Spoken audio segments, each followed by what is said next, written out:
الحمد لله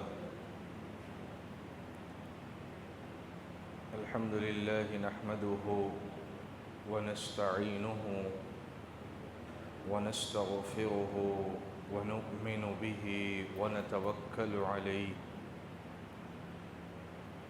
ونعوذ بالله من شرور أنفسنا ومن سيئات أعمالنا من يهده الله فلا مضل له ومن يضلله فلا هادي له ونشهد أن لا إله إلا الله وحده لا شريك له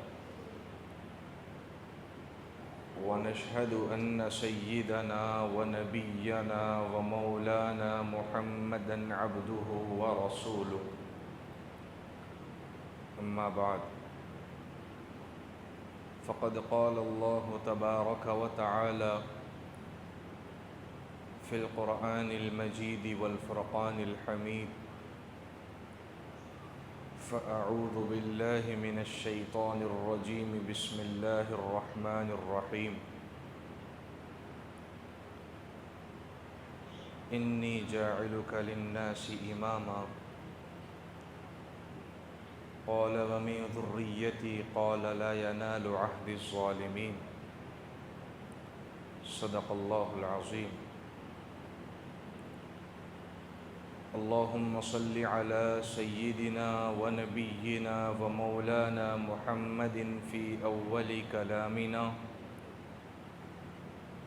اللهم صل على سيدنا ونبينا ومولانا محمد في أوسط كلامنا اللهم صل على سيدنا ونبينا ومولانا محمد في آخر كلامنا بزرگان محترم، عزیزان گرامی، حاضرین عظام، اللہ تبارک و تعالیٰ کا بے انتہا فضل، کرم، احسان کہ اللہ تبارک و تعالیٰ نے ایک ایسی نعمت سے ہم سب کو نوازا ہے کہ صرف اس ایک نعمت کا حق، صرف اس ایک نعمت کا شکرانہ اگر پوری زندگی بھر ہم ادا کرتے رہیں تو زندگی کم پڑ جائے گی، لیکن اس نعمت کا حق ادا نہیں ہوگا۔ وہ نعمت ہے ایمان کی نعمت۔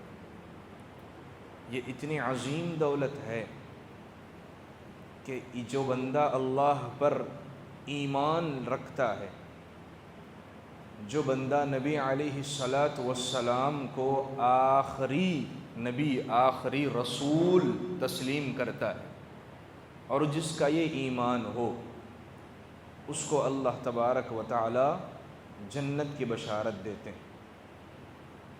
تو یہ اتنی بڑی دولت ہے کہ اللہ تبارک و تعالی نے سب سے پہلے اپنے حبیب صلی اللہ علیہ وسلم کی امت میں پیدا فرمایا، پھر اس کے بعد اللہ نے ایمانی گھرانے میں اللہ نے پیدا کیا۔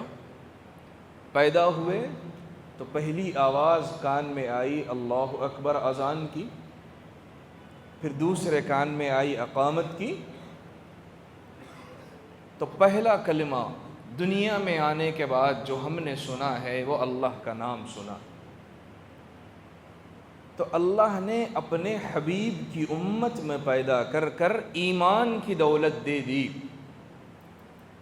تو اب ایمان والے کو اس نعمت سے بڑھ کر اور کیا چاہیے؟ ابھی اس ماہ مبارک میں دو عبادتوں سے اہل اسلام فارغ ہوئے۔ ایک عبادت تھی قربانی کی، جس سے ہم سب فارغ ہوئے۔ ایک عبادت تھی حج کی، جس سے حج کو جانے والے حجاج اکرام فارغ ہوئے۔ اللہ ان سب کے حج کو قبول فرمائے۔ جن احباب نے قربانی کی، اللہ ان کے قربانیوں کو قبول فرمائے۔ تو اللہ تبارک و تعالی نے اس مہینے میں دو عبادتیں ایسی رکھی ہیں کہ ان عبادتوں کے ذریعے اللہ انسان کو یہ بتانا چاہتے ہیں کہ جب تم آؤ مکۃ المکرمہ، جب تم آؤ شہر مکۃ المکرمہ، تو صرف تمہارے پاس مال و دولت کے انبار ہی کیوں نہ ہو مگر 2 کپڑوں میں آنا ہے، تاکہ تم کو تمہاری حیثیت پتہ چلے، تم کو تمہاری اوقات بتائی جائے کہ تم دنیا میں آئے تھے تو برہنہ تھے، ننگے تھے، کپڑے نہیں تھے، جب دنیا سے جاؤ گے تو 2 کپڑوں کی تو ضرورت پڑے گی، جب تم دنیا میں آئے تو والدین کے محتاج تھے، جب تم دنیا سے جاؤ گے تو 4 لوگوں کی کم از کم ضرورت پڑے گی، تم دنیا میں آ کر اللہ کو بھلا بیٹھے، تم نے اللہ سے وعدہ کیا تھا کہ اے اللہ ہم آپ ہی کو اپنا رب مانتے ہیں، تم نے عالم ارواح میں اللہ سے وعدہ کیا تھا کہ آپ کے علاوہ کوئی ہمارا رب نہیں ہے، جب ہم نے اللہ کو اپنا رب مان لیا، جب ہم نے اللہ کو ہمارا معبود حقیقی تسلیم کر لیا، پھر دنیا میں آ کر ہم دائیں بائیں ہو گئے، دنیا میں آ کر ہم نے اللہ کو بھلا کر اپنی مرضی کے مطابق زندگی گزارنا شروع کر دیا، تو اللہ تبارک و تعالی نے اسلام میں ایک ایسا فریضہ رکھا حج کہ تم جب یہاں آؤ گے، تم کتنے ہی مالدار کیوں نہ ہو، تمہارے پاس مال کے کتنے ہی انبار کیوں نہ ہو، لیکن تم کو صرف 2 کپڑوں میں آنا ہے، اور ان میں سلا ہوا کپڑا پہننے کی اندر اجازت نہیں ہے، جو انسان کو یہ بتاتا ہے کہ دنیا میں آئے تو برہنہ مگر صرف 2 کپڑوں کی تمہاری حیثیت ہے، 2 کپڑوں میں تمہاری زندگی گزر بسر ہو سکتی ہے، یہی 2 کپڑے تمہارے تجہیز و تکفین کے لیے کافی ہے۔ اللہ تبارک و تعالی نے یہ عبادت سال میں 1 مرتبہ فریضے کے نام پر حج رکھی، اور عمرے اللہ نے جس کو توفیق دی، جس کو اللہ نے حاضری مقدر کی، وہ تو بار بار جاتے ہیں۔ تو امت کو یہ سبق سکھایا جاتا ہے کہ دنیا میں آ کر خدا نہیں بننا ہے، امت کو یہ سبق سکھایا جاتا ہے دنیا میں آ کر اپنے رب سے کیا ہوا وعدہ نہیں بھولنا، امت کو یہ سبق سکھایا جاتا ہے کہ جس نبی کے تم ماننے والے ہو انہوں نے زندگی کیسی گزاری، جس نبی کے تم ماننے والے ہو انہوں نے کبھی یہ نہیں کہا کہ میں کر دوں گا، میں دیکھ لوں گا، میں یہ ہوں، اس لیے کہ یہ جو میں کا لفظ ہے یہ اللہ کے علاوہ کسی کو نہیں جچتا، اس لیے کہ اللہ کہہ سکتا ہے کہ میں کرنے والا ہوں، اللہ کہتا ہے کہ بادشاہت میری ہوگی، اللہ کہتا ہے قیامت کے دن لمن الملک اليوم، کہاں گئے زمین پر اکڑ کر چلنے والے، کہاں گئے زمین پر اپنے آپ کو میں کہنے والے۔ قرآن نے 1400 سال پہلے اعلان کر دیا وَلَا تَمْشِ فِي الْأَرْضِ مَرْحًا، زمین پر اکڑ کر مت چلو، کیوں؟ اس لیے کہ تم زمین پر اکڑ کر چل کر نہ زمین کو پھاڑ سکتے ہو، نہ اپنے سینے چوڑے کر کر پہاڑ کی بلندی کو پہنچ سکتے۔ اِنَّكَ لَن تَخْرِقَ الْأَرْضَ وَلَن تَبْلُغَ الْجِبَالَ طُولًا، انسان کو بتایا گیا کہ اکڑ کر چلنا یہ تمہاری صفات نہیں ہے، تم زمین پر اکڑ کر چل کر زمین کو نہیں پھاڑ سکتے، سینے تان کر چل کر پہاڑ کی بلندی پر نہیں پہنچ سکتے، تمہاری حیثیت غلامی کی ہے، تم سب اللہ کے غلام ہو۔ اللہ نے قرآن مجید میں فرمایا ہم سب کا آقا ایک اللہ ہے اور ہم سب اس کے غلام ہیں، اور غلام کا کام ہے سر جھکا کر چلنا، غلام کی حیثیت ہے اپنے آقا کے حکم کے خلاف نہ چلنا، غلام کی حیثیت ہے آقا اگر کہیں آگے بڑھنے کا تو بڑھے، غلام کی حیثیت ہے اگر آقا کہے اپنی گردن کٹائیں، آقا کی محبت میں اس کے لیے بھی تیار ہونے کا نام غلامی ہے۔ کہ حضرت ابراہیم علیہ السلام نے یہ پیغام امت کو نہیں دیا، آپ نے سوال نہیں کیا اللہ سے کہ اے اللہ اتنے سالوں بعد ایک بیٹا اسماعیل دیا، آپ نے اس کو ذبح کرنے کی بات کی جا رہی ہے، نہیں سوال کیا۔ اور معصوم سا بچہ اسماعیل، انہوں نے یہ سوال نہیں کیا کہ ابا جان میرا کیا قصور ہے، مجھے ذبح کرنے کی بات کیوں جا رہی ہے، نہیں، باپ بھی تیار ہے چھری بیٹے کے گلے پر چرانے کے لیے، اور بیٹا بھی تیار ہے اللہ کے نام پر ذبح ہونے کے لیے، اس کا نام ہے قربانی۔ قربانی کا مقصد یہی ہے، جانور کی قربانی 3 دن میں ہے، سال بھر کی قربانی اپنے نفس کی قربانی ہے۔ سال بھر نفس تقاضا کرے گا گناہ کرنے کا، رکنا یہ نفس کی قربانی ہے۔ سال بھر نفس تقاضا کرے گا شراب پینا، رکنا یہ نفس کی قربانی ہے۔ سال بھر نفس تقاضا کرے گا زنا کرنا، رکنا یہ نفس کی قربانی ہے۔ نفس تقاضا کرے گا اللہ کی نبی کی سنتوں کو چھوڑ کر زندگی گزارنا، نبی کی سنتوں پر عمل کرنا یہ قربانی ہے۔ نفس تقاضا کرے گا داڑھی کٹا کر نبی کی سنت کا جنازہ نکلنا، داڑھی رکھ کر یہ نبی کی سنت پر عمل کرنا، یہ نبی کی سنت اور قربانی ہے۔ آج مسلم معاشرہ جس تباہی کے دہانے پر آ گیا ہے، اس لیے کہ نہ زندگی میں دین ہے، نہ زندگی میں قرآن ہے، نہ زندگی میں نبی کی سنتیں ہیں، اور نماز سے کوئی لینا دینا نہیں ہے۔ ایک سجدے کا شیطان نے انکار کیا، قیامت تک کے لیے اللہ نے اس کو مردود کر دیا۔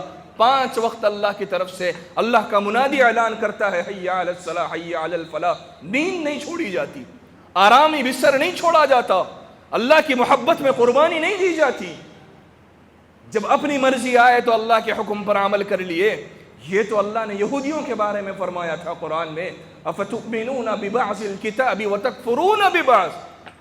یہودی یہ کام کرتے تھے کہ وہ بعض کتاب پر عمل کرتے تھے، بعض کا انکار کرتے تھے۔ آج کا مسلمان یہودیوں کی صفات کو اپنایا ہوا ہے۔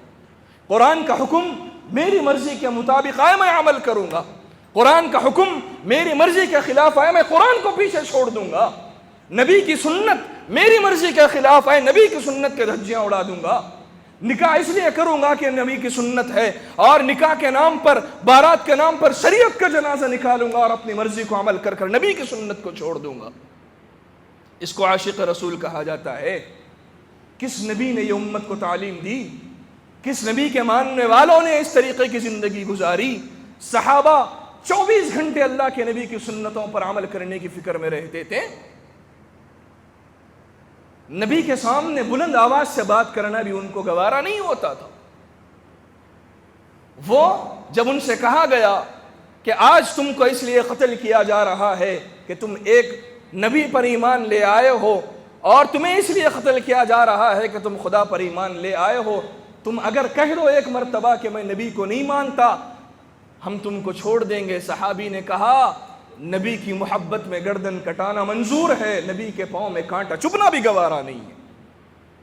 آج اسی امت مسلمہ جس نبی نے امت کے لیے رویا تھا، جس نبی کے سامنے دروازے پر موت کا فرشتہ کھڑا ہوا ہے، اور اللہ کے نبی کا سوال اپنے گھرانے کے لیے نہیں ہے، نبی کا سوال اپنے بیوی اور بچوں کے لیے نہیں ہے۔ اللہ کے نبی موت کے فرشتے حضرت جبرائیل ساتھ میں آئے، ان سے کہہ رہے ہیں جبرائیل جا کر پوچھ کر آنا میرے جانے کے بعد میری امت کا کیا ہوگا۔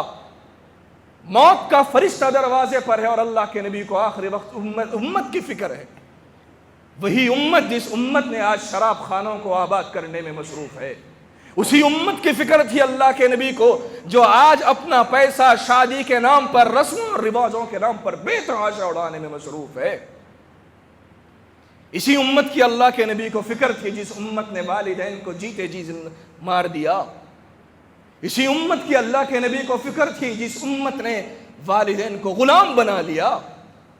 اسی امت کی فکر تھی کہ آج کا نوجوان اپنے باپ کا آقا بن گیا اور باپ کو غلام بنا بیٹھا۔ کس نبی کے ماننے والے ہو؟ یہ عاشق رسول ہے یا پھر وہ صحابہ جو عاشق رسول؟ کن کو کہا جائے گا؟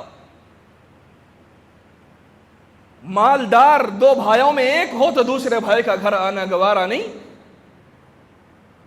بیٹی کی اگر شادی مالدار گھرانے میں ہو گئی، غریب باپ کا اس کے گھر آنا گوارا نہیں۔ اگر بچپن میں ماں باپ کنارے پر چھوڑ دیے ہوتے کون ایمان بتانے والا ہوتا؟ بچپن میں اگر ماں باپ بت پرست ہوتے تو کون اللہ کا پتہ دینے والا ہوتا؟ کون تمہارے ہاتھوں میں قرآن کو تھمانے والا ہوتا؟ آج امت مسلمہ نے شریعت کے ساتھ مذاق کیا۔ آج ہم نے علماء سے دوری اختیار کی، ہم نے قرآن کو چھوڑا، نبی کی تعلیمات کو چھوڑا، ہم نے اپنی مرضی پر عمل کرنے کا نام دین سمجھا، نبی کی اطاعت پر چلنے کا نام دین نہیں سمجھا۔ اللہ نے قرآن مجید میں فرمایا فَلَمَّا أَسْلَمَا وَتَلَّهُ لِلْجَبِينِ کہ حضرت ابراہیم اور حضرت اسماعیل اللہ کے حکم پر عمل کرنے کے لیے اللہ کے حکم کے سامنے جھک گئے۔ اور اسلام کے معنی ہیں جھکنا. اسلام کے معنی اپنے عقلی گھوڑے دوڑانے کا نام اسلام نہیں ہے. اپنے عقلی گھوڑے دوڑا کر اپنی مرضی پر عمل کرنے والے کو مسلمان نہیں کہا جاتا. قرآن اور حدیث کی روشنی میں مومن وہ ہے جو اللہ اور اس کے رسول کے حکم کے سامنے عمل کرے. میری مرضی، نبی کی حدیث بتائی گئی، اس حدیث کو چھوڑ کر آگے بڑھ کر اپنی مرضی پر عمل کرنے کی ہمت امت مسلمہ کو کیسے ہو گئی؟ اللہ نے قرآن مجید میں فرمایا یا ایھا الذین آمنوا لا ترفعوا اصواتکم فوق صوت النبی، کہ اے ایمان والو نبی کے سامنے اپنی آوازوں کو بلند مت کرو. اگر نبی کے سامنے اپنی آواز کو بلند کرو گے تمہارے اعمال غارت کر دیے جائیں گے. یہاں تک اس کی تفسیر میں مفسرین نے لکھا ہے کہ نبی کی حدیث سنائی جا رہی ہو تو اپنی مرضی کو پیچھے چھوڑ کر سننا ہوگا، ورنہ یہ بھی نبی کی آواز کے سامنے آواز بلند کرنا ہوگا. آج جس امت مسلمہ جس زوال کا شکار ہے، ہم کو قرآن سے نہیں لینا دینا. کوئی مسئلہ آیا انٹرنیٹ پر چلے گئے سن لیے. بچپن سے جس عقیدے پر عمل کر رہے ہو، آج کوئی آ کر انٹرنیٹ پر کچھ بھی کہہ دیتا ہے تو تمہیں اپنے ایمان پر شک ہونے لگتا ہے، تمہیں اپنے عقیدے پر شک ہونے لگتا ہے. کیا تمہارے والدین نے یہ تربیت کی تھی؟ اتنے سال گزرنے کے بعد نیا مسئلہ کسی نے انٹرنیٹ پر سن لیا، اب اس پر عمل. ارے بھائی، قرآن اور حدیث اتنے سالوں سے بتا رہی ہے.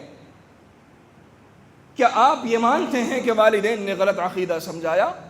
کیا آپ یہ مانتے ہیں کہ آپ نے قرآن نے آپ کو غلط مسئلہ بتایا؟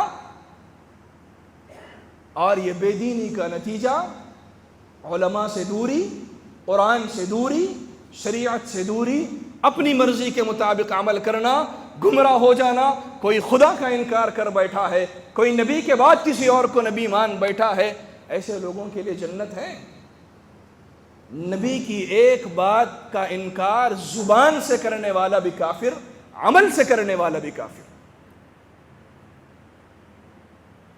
نبی کی بات آئی، کسی نے زبان سے یہ نہیں کہا کہ میں نہیں مانتا ہوں، مگر نبی کی بات کے خلاف عمل کیا، یہ بھی گستاخ رسول ہے.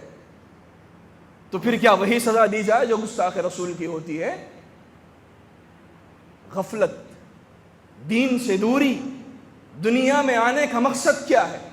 ہر کسی کے پاس ایک پلان ہے کہ میری موت تک میں یہ کروں گا، میں یہ کاروبار کروں گا، میں فلاں کروں گا. آپ دنیا کمائیں، ہمیں کوئی اعتراض نہیں، حلال طریقے سے کمائیں، اللہ اور دے آپ کو، ہمیں اس سے کوئی لینا دینا نہیں. میرا صرف ایک سوال ہے، کیا آپ کے فیوچر پلاننگ میں وہ فیوچر کا پلان ہے جو خبر میں جانے کے بعد شروع ہوگا؟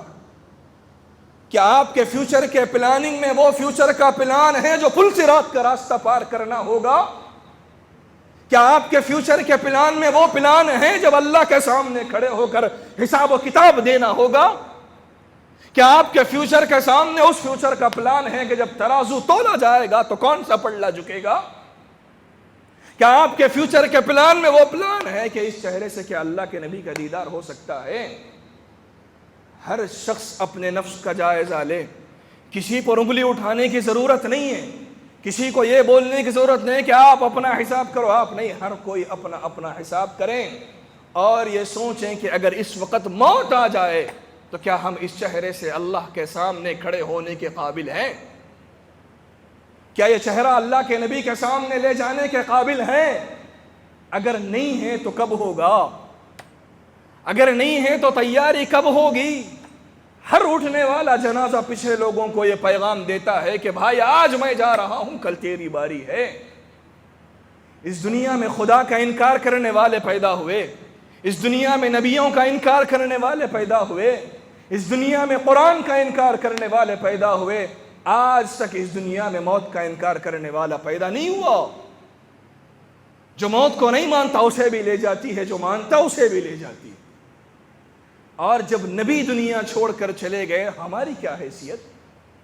جب نبی سے یہ کہا گیا کہ آپ جب تک رہنا چاہتے ہیں رہیں، لیکن ایک نہ ایک دن آپ کو بھی یہ دنیا چھوڑ کر جانی ہے،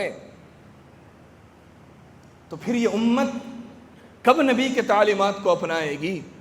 کب اپنی موت کی فکر کرے گی؟ وہ دنیا ایسی دنیا ہے وہاں جانے کے بعد لوٹ کر آنا نہیں ہے. وہ زندگی ایسی زندگی ہے کہ جس کے بعد موت نہیں ہے.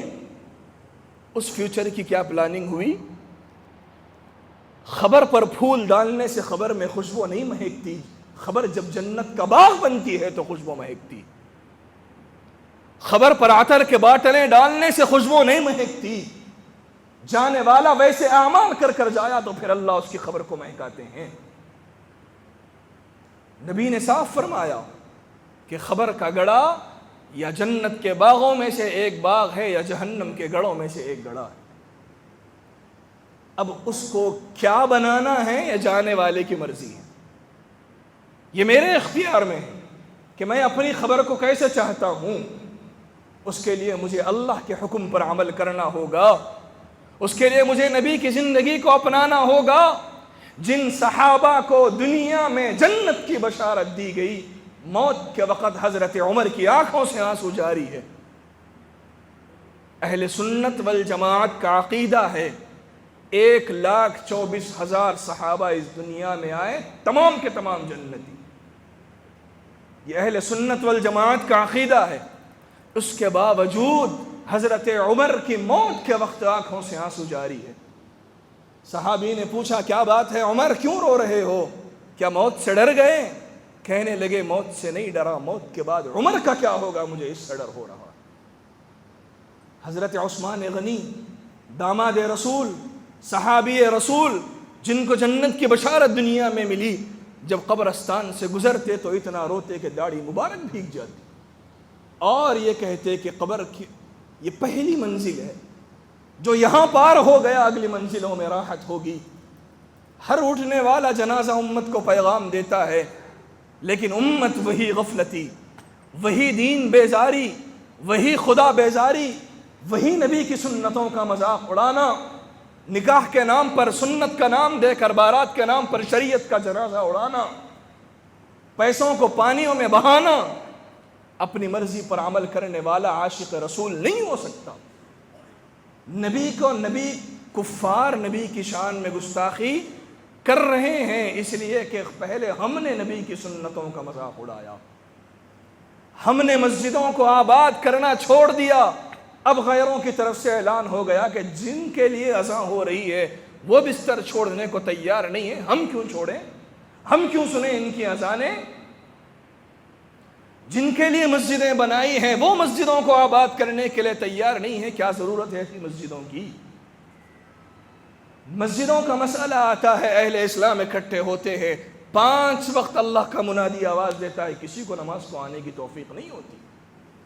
یہ جمعے کا مجموعہ کہ ہر نماز میں نہیں ہو سکتا، کہ اللہ نے صرف ایک دن نماز فرض کی ہے، ایک سجدے کا شیطان نے انکار کیا، قیامت تک اللہ نے مردود کر دیا. آج کا مسلمان دن میں کتنے سجدوں کو چھوڑتا ہے. اور کچھ ہیں دیندار جن کو اللہ نے نماز کی توفیق دے دی، کچھ عبادت کی توفیق دے دی، اب ان کو ہر شخص چھوٹا نظر آنے لگ گیا. تھوڑی سی قرآن پڑھنے کی توفیق ہو گئی، سب نظروں سے گر گئے. تھوڑی سی اللہ کے راہ میں صدقہ کرنے کی توفیق ہو گئی، سب نظروں سے گر گئے. یاد رکھیے، مال کا تکبر انسان کو جتنا نقصان پہنچاتا ہے، دین کا تکبر اس سے زیادہ نقصان پہنچاتا ہے. آج یہی ہو رہا. ذرا حج کا موقع مل گیا، آنے کے بعد سب گنہگار نظر آ رہے.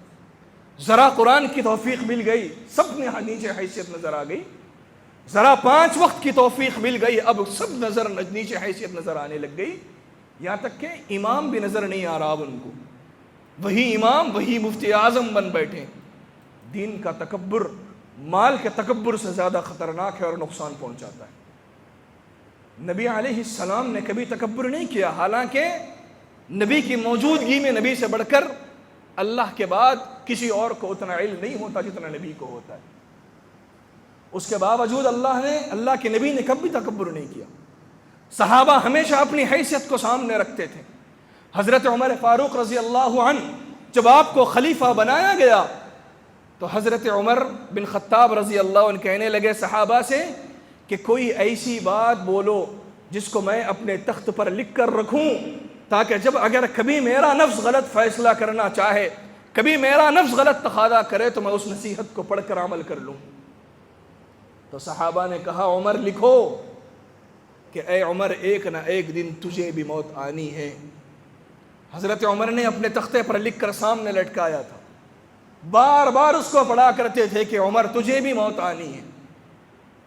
آج مسلمان ایسے جی رہا ہے معذرت کے ساتھ کہ روح نکالنے والے فرشتے کی موت ہو گئی، ملک الموت اب نہیں آنے والا۔ آج کے مسلمان کا یہ زندگی کا گزارنے کا طریقہ ہوگا۔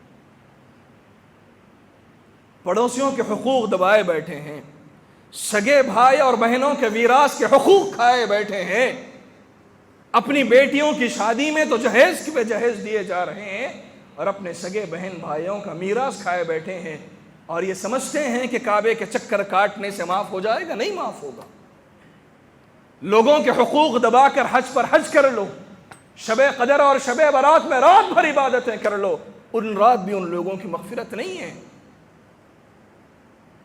میرے نبی نے فرمایا کہ جب قیامت کے دن اللہ کے نبی نے صحابہ سے پوچھا کہ غریب کون ہے، تو صحابہ نے کہا کہ جس کے پاس مال نہ ہو، جس کے پاس جائیداد نہ ہو، جس کے پاس باغات نہ ہو، یہ غریب ہے۔ اللہ کے نبی نے فرمایا یہ غریب نہیں ہے۔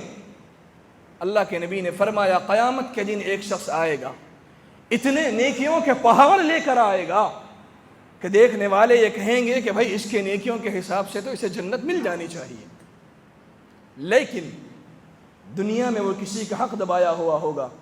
وہ حقوق والے آئیں گے تو اللہ تبارک و تعالیٰ اس کی نیکیوں میں سے اٹھا کر اس کو حصہ دیں گے، یہاں تک کہ ہر حق والے کو اس کے نیکیوں کے پہاڑ جو تھے سب تقسیم کر دیے جائیں گے۔ اس کے بعد اب اس کے پاس کچھ نہیں بچے گا، تو پھر ان لوگوں کے صاحب حقوق کے گناہ اٹھا کر اس کے کھاتے میں ڈالے جائیں گے۔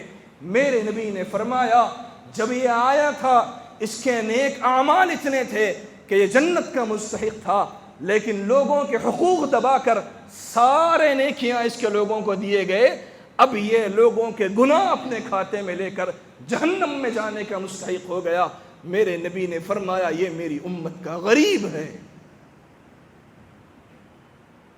جنت کا معیار مالداری اور غربت نہیں ہے، جنت کا وعدہ مالداری اور غربت پر نہیں ہے، جنت کا وعدہ ہے دل کا ایمان، جنت کا وعدہ ہے دلوں کا تقوی۔ جنت دی جاتی ہے کہ تم نے اللہ پر ویسے ایمان لایا جیسے لانے کا حق تھا یا نہیں، یہ جنت کا پیمانہ ہے۔ اسی لیے اللہ نے قرآن مجید میں فرمایا یا ایھا الذین آمنوا بمثل ما آمنتم بہ فقد اہتدوا، کہ اے ایمان والو تم ویسے ایمان لے آؤ جیسے صحابہ لے کر آئے، تب جا کر تم کامیاب ہو، ورنہ نہیں۔ کامیابی کا پیمانہ اللہ نے صحابہ کے ایمان کو بنایا، اور ہم مالداری اور غربت میں لوگوں کو سرٹیفکیٹ بانٹنے لگے۔ نبی علیہ السلام نے غربت کو پسند کیا تھا، میرے نبی غریب نہیں تھے، آپ نے پسند کیا۔ اتنا مال اللہ کے نبی کے پاس آتا تھا کہ سورج غروب ہونے سے پہلے اللہ کی راہ میں صدقہ کر دیتے، اتنا مال شام کے وقت آتا کہ فجر کی صبح ہونے سے پہلے اللہ کے نبی صدقہ کر دیتے۔ تو جنت اور جہنم کا فیصلہ مالداری اور غربت پر نہیں ہے، اس لیے کہ کروڑ پتی اور کوڑی پتی دونوں کی خبر ایک ہے۔ کامیاب وہ ہے جس کی خبر جنت کا باغ بنتی ہے، کامیاب وہ ہے مرنے کے بعد جب جنت اس کی خبر میں جنت کی کھڑکی کھلے گی، وہ کامیاب ہے۔ کامیاب وہ ہے جس کو قیامت کے دن جام کوثر سے اللہ کے نبی حوض کوثر سے اس کو پانی پلائیں گے۔ ہمیں جنت اس لیے نہیں چاہیے کہ وہاں عیش و عشرت ہے، نہیں چاہیے ہمیں جنت، ہمیں جنت اس لیے چاہیے وہاں ہمارے رب کا دیدار ہوگا، ہمیں جنت اس لیے چاہیے وہاں نبی کے پڑوس میں رہنا نصیب ہوگا، ہمیں جنت اس لیے چاہیے کہ اللہ کے نبی کا دیدار ہوگا۔ یہ جنت سے بڑی نعمتیں ہیں۔ اگر اللہ کہتا کہ جنت تو دوں گا، اپنا دیدار نہیں کراؤں گا، چاہیے تھی ایسی جنت؟ اگر اللہ کہتا کہ جنت تو دوں گا، نبی کے پڑوس میں نہیں شامل کروں گا، چاہیے ایسی جنت؟ جنت سب کو چاہیے، مگر جنت پانے کی طلب اور فکر آج امت مسلمہ میں نہیں ہے۔ بھائی یہ وقت کسی کو انگلی اٹھانے کا نہیں ہے، کون کیا کر رہا ہے یہ دیکھنے کا نہیں ہے، میں کیا کر رہا ہوں، مرنے کے بعد میرا کیا ہوگا مجھے پتا ہے، میرے اعمال کیسے ہیں مجھے پتا ہے، جن اعمال کی بنیاد پر اگر ہم مر جائیں تو جہنم یقینی ہے پتا ہے، اس کے بعد بھی زندگی میں توبہ نہیں ہے۔ ہم کو یہ عقیدہ تو معلوم ہے کہ قیامت کے دن کھڑے ہو کر اللہ کے سامنے حساب و کتاب دینا ہے، یہ عقیدہ ہے، مگر اس عقیدے کا یقین دلوں میں آج تک نہیں پیدا ہوا۔ اگر یہ عقیدے کا یقین دلوں میں پیدا ہوتا تو زندگی میں گناہ چھوڑتے جیسے صحابہ نے چھوڑا تھا۔ اللہ تبارک و تعالیٰ نے جیسے شرک کو حرام کیا کہ اللہ کے علاوہ کسی کو خدا ماننا جیسے حرام ہے شرک، ایسے ہی اسلام میں شراب حرام ہے، ایسے ہی اسلام میں زنا حرام ہے، ایسے ہی اسلام میں سود حرام ہے، ایسے ہی اسلام میں والدین کی نافرمانی حرام ہے۔ آج ہم نے صرف شرک کو حرام سمجھا، باقی ہر چیز کو ہم نے حلال سمجھا۔ مسلمان ہو اور شراب پیے یہ ویسے ہی حرام ہے جیسے شرک حرام ہے، مسلمان ہو اور سود کھائے یہ بھی شرک کی طرح حرام ہے۔ ہم نے باقی سب کو حلال سمجھا، صرف شرک کو حرام سمجھا۔ اور صحابہ کے نزدیک خیریت کا مطلب کیا تھا؟ جب صحابہ آپس میں کسی سے خیریت پوچھتے تو ان کے نزدیک خیریت کا مطلب تھا کہ کیا تم اسی حال پر برقرار ہو جس حال میں اللہ کے نبی تم کو دنیا سے چھوڑ کر گئے، یا تمہارے اندر تبدیلی آ گئی؟ یہ ان کی خیریت کا مطلب تھا۔ جب وہ خیریت پوچھتے تو بھائی کیا آپ کی زندگی میں دین ہے؟ جب وہ خیریت پوچھتے تو کیا آپ نبی کی سنتوں کے پابند ہے یا نہیں؟ یہ ان کی خیریت کا مطلب تھا۔ آج ہم سے خیریت پوچھ لیں، نمازیں چھوٹ رہی، خیریت الحمدللہ، زندگی میں گناہ ہو رہا ہے، خیریت الحمدللہ، سود بھی کھایا جا رہا الحمدللہ، شراب بھی پی جا رہی الحمدللہ۔ میرے بھائیوں، زندگی بڑی مختصر ہے، کس کی موت کب ہے اللہ کے علاوہ کوئی نہیں جانتا۔ ہر اٹھنے والا جنازہ امت کو پیغام دیتا ہے، اور ہر جانے والے سے دلوں کو ایک صدمہ لگتا ہے کہ یہ چلا گیا، لیکن ہم نے اسی پر ایمان لے کر آئے کہ والقدر خیرہ وشرہ من اللہ تعالی والبعث بعد الموت، کہ انسان کو ہر پہنچنے والا خیر، انسان کو ہر پہنچنے والی تکلیف اللہ کی طرف سے ہے، اور موت کے بعد اٹھنے کا یقین ہم کو ہے۔ یہ تکلیف پہنچی ہم اہل خانہ سے، ہم آپ کی تعزیت کرتے ہیں، آپ اس پر صبر کریں، اس لیے کہ اللہ کی امانت تو اللہ کے حوالے ہو گئی۔ جنت میں جانے کے لیے دنیا سے جانا ضروری ہے۔ جب نبی علیہ السلام دنیا چھوڑ کر چلے گئے، ہمیں بھی ایک دن چھوڑ کر جانا ہے۔ اور آپ کی تسلی کے لیے ایک جملہ کہتا ہوں کہ اس کائنات میں سب سے زیادہ تکلیف اگر کسی کو پہنچائی گئی وہ میرے اور آپ کے نبی محمد عربی صلی اللہ علیہ وسلم کو پہنچائی گئی۔ نبی سے بڑھ کر تکلیف کسی کو آج تک نہیں پہنچائی گئی۔ آپ کو ایک شخص کے رخصتی کا غم پہنچا ہے، ایک شخص کی رخصتی کی تکلیف ہوئی ہے، لیکن یہ تکلیف نبی کی تکلیف سے بڑھ کر نہیں ہے۔ اللہ کے لیے آپ میرے نبی نے فرمایا کہ جب تم کو دنیا میں دکھ درد پہنچے میری تکلیف کو یاد کرنا، تمہیں اپنے دکھ درد ہلکے محسوس ہونے لگیں گے۔ اس لیے ہمارے سامنے یہ مثالیں ہیں، اہل ایمان صبر کریں گے، اور ہمارے نزدیک تو موت کا مطلب ہے اللہ سے ملاقات کرنا۔ کون نہیں چاہتا اللہ سے ملاقات کرنا؟ ہم تو دعا کرتے ہیں کہ اللہ اس مرحوم کی مغفرت فرمائیں، اس کے درجات کو بلند فرمائیں، جنت الفردوس میں اعلیٰ سے اعلیٰ مقام عطا فرمائیں، اللہ پاک جہنم کی آگ کو اس پر حرام فرمائیں، اللہ ان کے اہل خانہ کو صبر جمیل عطا فرمائیں۔ جو باتیں بتائی گئی اللہ ہمیں بھی عمل کی توفیق عطا فرمائے، آمین۔ وآخر دعوانا ان الحمد للہ رب العالمین۔